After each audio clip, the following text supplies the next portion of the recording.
Pessoal. Eu acho que estão com vocês.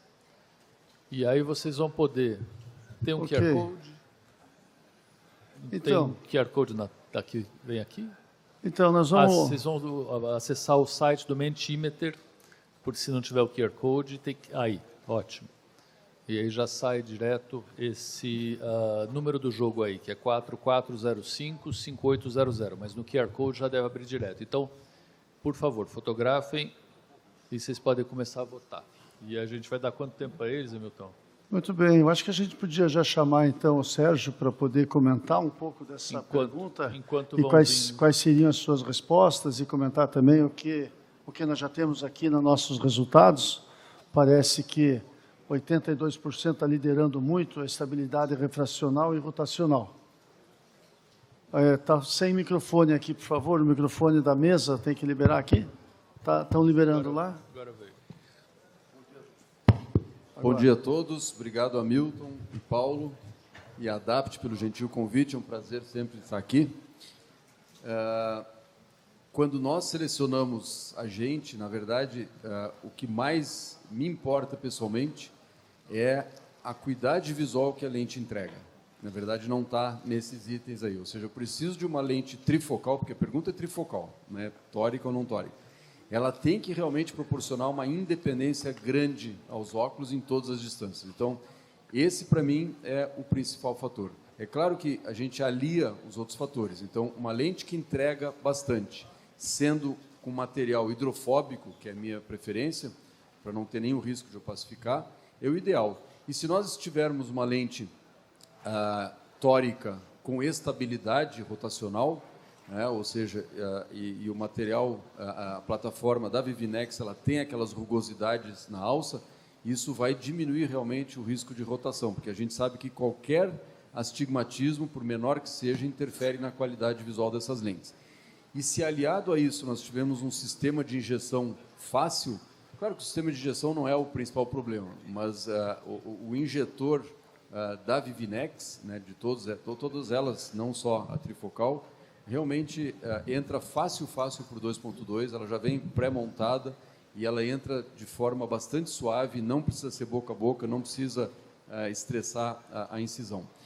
Desses itens especificamente, o que mais realmente me importa é a estabilidade refracional e rotacional. Mas antes disso, para mim, é o quanto que a lente entrega em termos de acuidade visual. Não adianta ter uma estabilidade refracional excelente se não enxergar muito bem, né? Se a qualidade do 20/20 ou do J1 não for boa, ou se a distância intermediária deixar a desejar.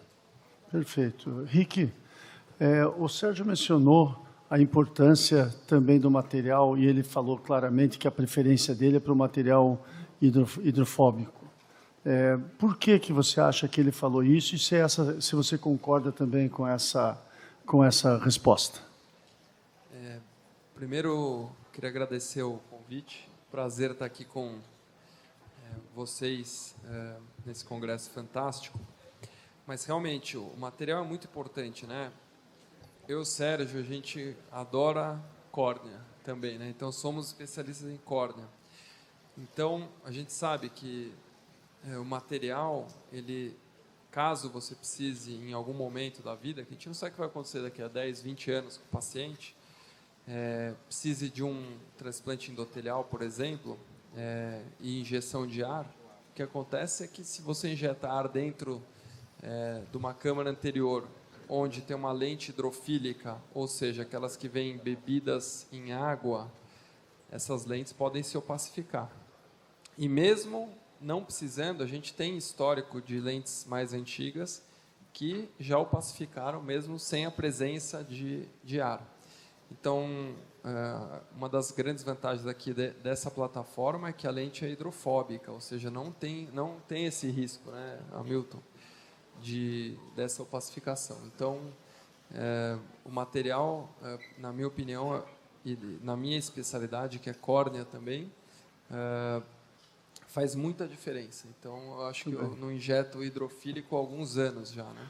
Antes de passar a palavra para o Dr. Sérgio, quem já teve problema com injetor de lente? Alguma vez na vida que o injetor não tetraiu, o injetor tetraiu? Não é tanta gente assim, gozado. Eu já tive, todos aqui já tiveram. Desculpa, Sérgio, se eu te cortei, pode falar. Não, só para complementar, não é só o paciente que tem córnea gutata, que pode descompensar e que vai precisar de DMEC, que a gente tem que pensar em material hidrofóbico. Mesmo não sendo especialista em córnea, nós não temos como saber se esse paciente vai desenvolver glaucoma, por exemplo, com o passar dos anos, e vai precisar de uma cirurgia antiglaucomatosa que vai ter que ter ar na câmara anterior, ou se ele vai fazer uma reação inflamatória maior, vai precisar um TPA, existe descrição de opacidade de lente pós-TPA, ou se o paciente vai desenvolver diabetes, vai ter um DR, vai precisar de uma cirurgia vitreoretiniana e vai precisar gás na cavidade vítrea, etc. Então, o material hidrofóbico, eu não tenho dúvida que é superior. Acho que tem... podemos passar para a próxima, mas só um comentário. Que o que você falou de quanto que ele entrega de qualidade de visão e quais são os fenômenos que as lentes... Vocês podem votar, tá? E votando nessa. Quais são os fenômenos que a lente provoca. Então, no fim das contas, você tem várias lentes que têm mais anéis, menos anéis, mas tem que ver o que acaba acontecendo lá dentro. E tem a característica, que eu sei que eu e você gostamos, de existir um balanço possível de luz para alguns focos. Então, isso, pelo menos na teoria, me parece que faz todo sentido, e em fazendo sentido, a gente gosta de Spinoza, né? A razão consegue explicar algumas coisas. Posso fazer um comentário rápido sobre isso? Comente. Rapidinho. Eu sempre gostei de misturar tecnologias, mix and match, famoso antigo mix and match, porque eu sempre achei que uma lente não entregava tudo ao mesmo tempo, né? E agora a gente tem possibilidade de fazer essa combinação com a mesma plataforma, né? Uma lente que entrega um pouco mais de energia para perto, que é a Plus, e outra para longe, mas ambas têm uma qualidade de visão excelente e semelhante. Então, é bem interessante. Deixa eu aproveitar, então, desculpa. Heloísa, você que pode ensinar para a gente, existe uma preocupação tua com os anéis num paciente com glaucoma? Não sei se... Isso, deve estar aberto. Está aberto esse outro microfone? Está. Com certeza, né? A gente sabe que as lentes que são difrativas, elas dividem, né, a luz em vários focos e reduzem a sensibilidade ao contraste. E a gente sabe que os pacientes com glaucoma, mesmo em estágios mais leves, já tem uma diminuição da sensibilidade ao contraste já bastante estabelecida, né? Que dirá no glaucoma avançado. Então, assim, sempre existe essa controvérsia se a gente deve colocar lente multifocal ou não no nosso paciente com glaucoma, né? Então, a gente sempre tem que pesar, né? Se vale a pena ou não, mas sabendo que a gente vai sofrer com isso, né? Você já teve que tirar alguma lente de um paciente com glaucoma por causa do contraste que estava insatisfatório? Ou seja, tirar aqueles anéis do paciente porque ele estava com glaucoma? Nunca. E Nunca você, Augusto? Você levantou a bola para Augusto Paranha. Hã? Não precisava nem que ele fala nem demais. olhar. É que eu falei, primeiro por ser, né, uma dama única, né, coisa a gente tem que, né, mas é que o Augusto ele desenvolve. Então, curto, Augusto. Então, desenvolvendo, lente multifocal para paciente com glaucoma, independente do estadio, mesmo que seja um alto suspeito, a gente contraindica. Você não tem como saber com um paciente com 60 anos de glaucoma inicial como é que ele vai estar com 80 ou 92. E é o argumento falacioso de que aquilo lá não vai afetar aqui um glaucoma inicial, que você vai achar em publicação, provavelmente o médico não faria na mãe dele, é contraindicado mesmo, você não tem condições de saber. Piora a qualidade, inclusive, dos exames que você vai fazer. A qualidade, o sinal do OCT piora com uma lente multifocal. O campo visual macular piora com a lente multifocal. A visão do paciente é pior com a lente multifocal. A gente brinca que você tem uma incidência de 3% de glaucoma na população. Você tem 97% da população para ganhar dinheiro, deixa os 3% em paz. Mas assim, sendo objetivo, você, como a Heloísa, ela falou que nunca tirou. Você já tirou alguma lente por ser trifocal num paciente com glaucoma num campo médio? Não muito. Eu tenho uma coleção de pacientes com glaucoma avançado em lente multifocal. Você não tira, que a cirurgia em si descompensa o glaucoma. Não justifica, aí você erra duas vezes.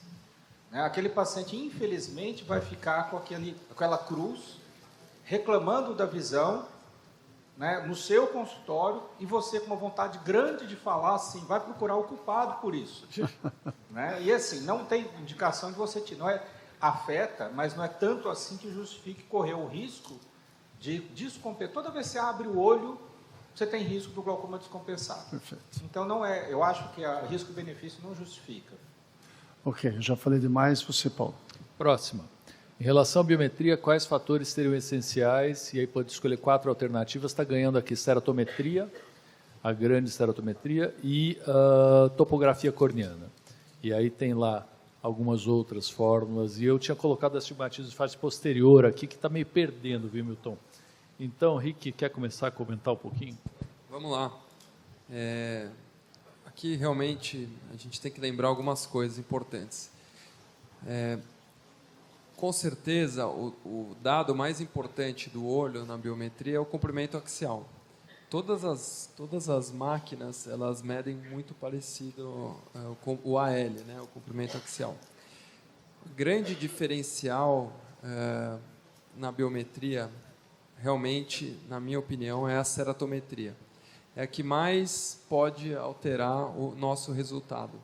Ou seja, uma pequena variação no comprimento axial vai fazer bastante alteração no resultado visual. Uma pequeníssima alteração da ceratometria pode alterar também o resultado. O que isso significa? Se a gente caprichar na ceratometria, grandes chances de a gente acertar muito bem o nosso cálculo da lente intraocular. Isso é importante, especialmente nos pacientes, e a gente tem que cuidar muito bem da superfície do olho. Então, se vocês verem os dois que mais foram votados, ceratometria e topografia, elas estão com certeza relacionadas à superfície ocular. Então, aqui a gente tem que, primeiro, ter um capricho na avaliação da superfície ocular, ou seja, tratar todas as doenças da superfície, olho seco principalmente, e ter um biômetro, né, fazer uma biometria com uma ceratometria que avalie o máximo possível de pontos da córnea. Né? Então, a gente estava até comentando agora há pouco, eu virei um pouco fã do Lenstar, exatamente, né, Hamilton, a gente comentou ontem à noite, a gente foi jantar, e realmente a ceratometria do Lenstar é muito diferenciada, né? Então ela analisa tanto 1,65 milímetros centrais quanto 3,2, é a que mais analisa pontos, né? Então, para mim aqui realmente a ceratometria, vocês acertaram quem votou, é fundamental no cálculo da biometria e para evitar os erros biométricos. Claro que ACD, lens thickness, essas coisas todas, os últimos biômetros mais modernos já fazem as medidas, elas são semelhantes, né? Um ou outro biômetro, tem um biômetro com ACT que faz Scheinflug, que ele não mede com a pupila mesópica, né? Então, tem que dilatar para você conseguir analisar o LT. Né? Então, isso não é legal na nossa biometria, ter que fazer a biometria e repetir com a pupila dilatada exatamente para você poder analisar o LT, que faz parte da maioria das formas mais modernas.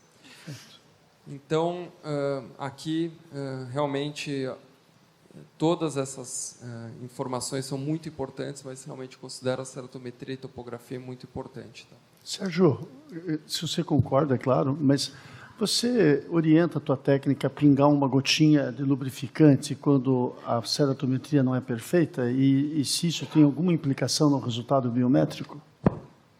Essa é uma excelente pergunta. O ideal é evitar de pingar o lubrificante.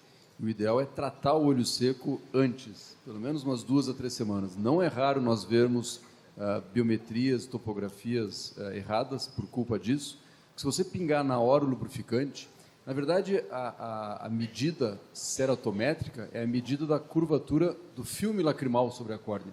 Se você alterar esse filme lacrimal com uma lágrima artificial, muitas vezes fica um lago inferior ou a técnica puxa a pálpebra superior, isso vai dar uma medida errada, não vai estar medindo corretamente. Se for pingar o lubrificante, tem que pingar, pedir para o paciente piscar bastante, esperar uns 5 a 10 minutos para fazer a medida, e não imediatamente, senão o risco de erro é significativo. E eu concordo, nos biômetros modernos, a medida do AL, do ACD, etc., são muito semelhantes, né? E a ceratometria acaba sendo muito importante. Não é raro nós vermos pacientes que têm olho seco, ou que têm outras alterações corneanas, cirurgia refrativa prévia, cones, frustros, que interferem significativamente na medida. É claro que tem que usar uma fórmula adequada também, de última geração, isso aí é super importante, mas não adianta ter uma fórmula maravilhosa se a captura das medidas, inclusive a serotométrica, está errada, né? Isso também não adianta. O astigmatismo posterior, que o Shor comentou, também é importante, ele não tem uma relevância tão grande quanto a superfície anterior, mas para cálculo de lente multifocal, né, que a gente precisa uma precisão astigmática maior, tem alguns casos que faz diferença. Então, a gente tem que levar em conta. Sérgio, por que 52% acham que se o biômetro detalhar corretamente os segmentos do olho é uma vantagem? E se você concorda com essa necessidade no biômetro, atualmente com as fórmulas? Eu concordo em parte. Eu acho que não é tão crítico assim, né? Eu não dou muito valor para esses detalhes. Eu acho que realmente o mais importante é o AL e a serotometria. Claro que se você tiver esses detalhes, dependendo da fórmula, né, que utiliza mais a profundidade de câmara anterior, por exemplo, você tem que ter uma medida adequada, né? Então, dependendo da fórmula que você usa, vale a pena. O IOLMaster que nós utilizamos tem um trabalho recente, bem interessante, mostrando que se a captura de qualquer superfície, seja do epitélio, endotélio, cápsula anterior, cápsula posterior, ou a imagem na retina não estiver exatamente exato onde deveria, dá uma certa margem de erro também. É que tem alguns biômetros, por exemplo, que não fazem a medida da espessura do cristalino. Isso talvez tenha algum tipo de implicação hoje em dia com as fórmulas? Você acha que ou isso não é tão relevante? Tem, mas eu acho pouco relevante. Mas tem dá uma pequena diferença, sim. É interessante, acho que é o último comentário dessa daqui. Você lembra como que era a fórmula SRKT que a gente fazia em Ribeirão da Mão? P igual a menos 2,5 vezes AL menos 0,9 vezes K. Ou seja, é só tamanho do olho, estereotometria. E para olhos normais vai muito bem, obrigado. O que a gente espera é que esse monte de parâmetros aqui, eles ajudem em olhos anormais e em um monte de gente, o que não ainda se comprovou tão corretamente, né? A gente está procurando uma coisa one size fits all e está ainda em busca dele.